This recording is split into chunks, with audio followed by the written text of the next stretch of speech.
అందరికీ నమస్తే. కార్తీక పురాణం 6వ అధ్యాయం దీపదాన విధి మహత్యం.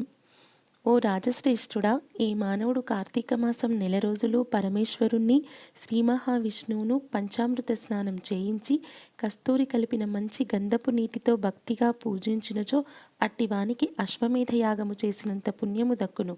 అటులనే ఈ మానవుడు కార్తీక మాసమంతయు దేవాలయమునందు దీపారాధన చేయును వానికి కైవల్యము ప్రాప్తించును. దీపదానం చేయుట ఎటులనగా పైడి ప్రత్తి తానే స్వయముగా తీసి శుభ్రపరిచి వత్తులు చేయవలెను. వరిపిండితో కానీ గోధుమ పిండితో కానీ ప్రమిద వలె చేసి వత్తులు వేసి ఆవు నెయ్యి వేసి దీపం వెలిగించి ఆ ప్రమిదను బ్రాహ్మణునకు దానమియ్యవలెను.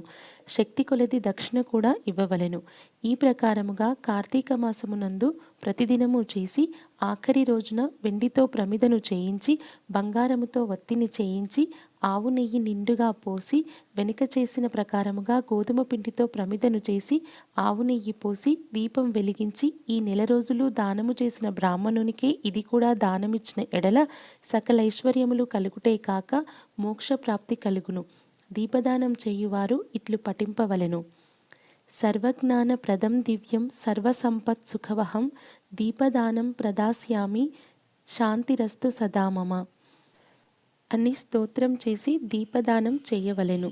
దీని అర్థమేమనగా అన్ని విధములా జ్ఞానం కలుగచేయునదియో సకల సంపదలు ఇచ్చునదియో నగు ఈ దీపదానము చేయుచున్నాను, నాకు శాంతి కలుగు కాక అని అర్థము. ఈ విధంగా దీపదానము చేసిన తరువాత బ్రాహ్మణ సమారాధన చేయవలెను.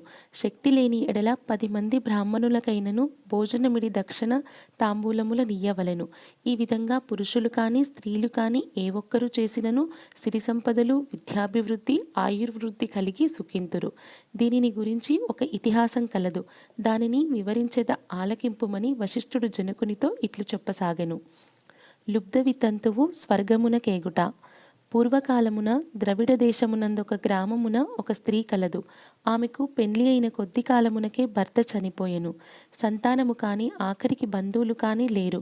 అందుచే ఆమె ఇతరుల ఇళ్లలో దాసి పని చేయుచు అక్కడనే భుజించుచు ఒకవేళ వారి సంతోషము కొలది ఏమైనా వస్తువులిచ్చిన ఎడల ఆ వస్తువులను ఇతరులకు పెచ్చుధరకు అమ్ముకొనుచు ఆ విధముగా తన వద్ద పోగైన సొమ్మును వడ్డీలకు ఇచ్చి మరింత డబ్బును కూడబెట్టుకొనుచు దొంగలు దొంగిలించి కూడా తీసుకువచ్చిన వస్తువులను తక్కువ ధరకు కొని ఇతరులకు ఎక్కువ ధరకు అమ్ముకొనుచు సొమ్ము కూడబెట్టుకొనుచుండెను.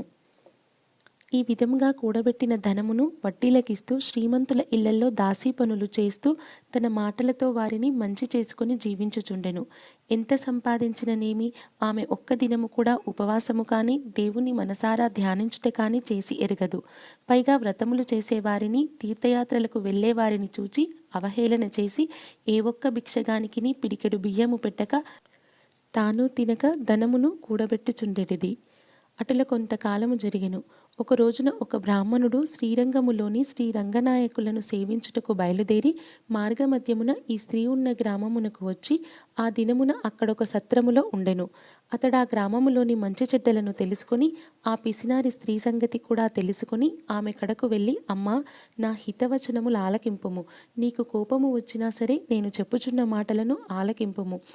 మన శరీరములు శాశ్వతము కావు, నీటి బుడగల వంటివి. ఏ క్షణములో మృత్యువు మనలను తీసుకొని పోవునో ఎవరూ చెప్పలేరు. పంచభూతములు సప్తధాతువులతో నిర్మింపబడిన ఈ శరీరములోని ప్రాణము జీవము పోగానే చర్మము మాంసము కుళ్ళి దుర్వాసన కొట్టి అసహ్యముగా తయారగును.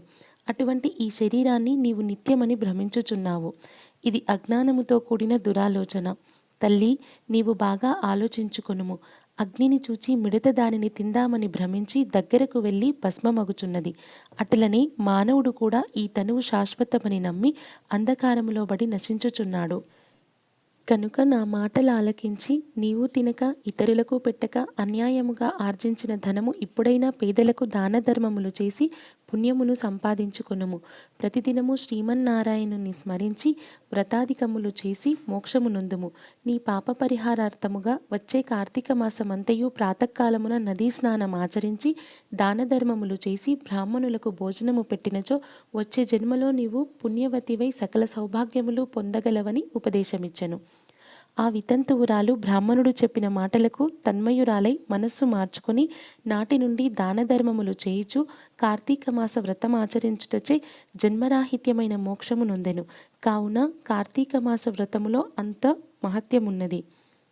ఇట్లు స్కాంద పురాణాంతర్గత వశిష్ఠ ప్రోక్త కార్తీక మహత్యమందలి 6వ అధ్యాయము 6వ రోజు పారాయణము సమాప్తం.